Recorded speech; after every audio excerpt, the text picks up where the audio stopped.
It started as one of those quiet mornings that feels almost too normal to remember later. The kind where the sun hits the driveway just right and nothing seems out of place. My dad's RV was parked exactly where it had been many times before, clean, registered, fully insured, and legally owned. This RV wasn't just a vehicle to us, it was a piece of our family history. It had carried us across state lines, through deserts and mountains, and held countless late-night conversations and early morning coffee moments. But to the HOA, it wasn't a memory maker. It was a violation. That morning, a bright orange notice was slapped onto the window like a warning label, accusing us of breaking community rules and demanding immediate removal. No discussion, no courtesy, just a threat wrapped in legal language designed to intimidate. At first, we laughed it off. The RV had been there temporarily, exactly within the time allowed by local ordinances, and our deed didn't prohibit it. But the laughter stopped when the letters started coming. Fines, daily penalties, threats of towing. The HOA claimed they had the authority to seize the RV if we didn't comply, even going so far as to suggest it was abandoned property under their rules. The wording was aggressive, almost predatory, as if they were hoping we'd panic and give in. My dad, who's the calmest person I know, read each letter slowly and placed it back on the table without saying a word, but I could tell this had crossed a line. We tried to resolve it peacefully. Emails were sent, copies of the city ordinance were attached, proof of ownership, registration, and temporary parking allowances were clearly documented.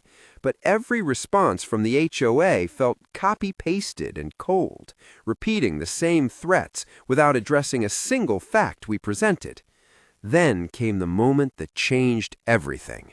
A notice stating that if the RV wasn't removed within 72 hours, the HOA would take possession and bill us for storage and administrative costs. That's when we realized this wasn't about rules anymore. It was about control. My dad finally said what none of us expected. Let him try. He contacted a local attorney, not some flashy courtroom celebrity, but a quiet professional who knew HOA law inside and out. Within minutes of reviewing the documents, the attorney smiled and said something that instantly shifted the energy in the room. They're bluffing. Apparently, the HOA was relying on homeowners not knowing the difference between community guidelines and actual law.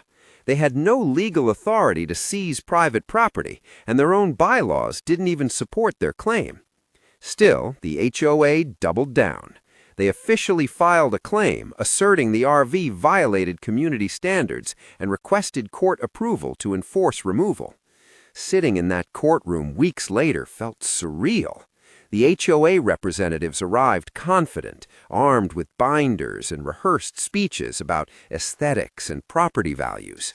My dad sat quietly, hands folded, letting the attorney do the talking. When the judge asked the HOA to explain under what legal statute they believed they could claim ownership or seize the RV, the room went silent. Pages were flipped, whispers exchanged. No clear answer came. Then our attorney stood up and methodically dismantled their entire case. He cited state law, local ordinances, and even the HOA's own bylaws, highlighting clause after clause that contradicted their claims. He showed evidence of lawful parking, temporary placement, and clear ownership.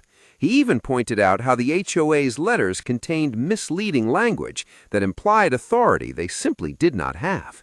The judge listened carefully, occasionally raising an eyebrow in disbelief. When the judge finally spoke, the verdict was immediate and devastating for the HOA. The court ruled that the HOA had no legal right to seize or claim the RV, that their actions bordered on harassment, and that their threats were entirely unenforceable. But it didn't stop there.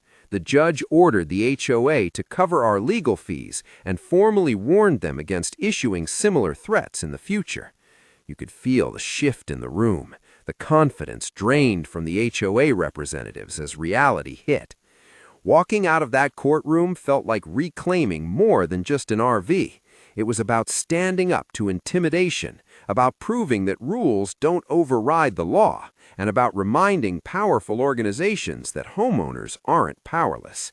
The RV is still ours, parked proudly, a little more meaningful now than ever before. And the HOA? They've been very quiet ever since. So if you're dealing with an HOA that thinks it can bully you into submission, remember this: knowledge is power. The law matters more than threats, and sometimes the court doesn't just say no, it sends a message.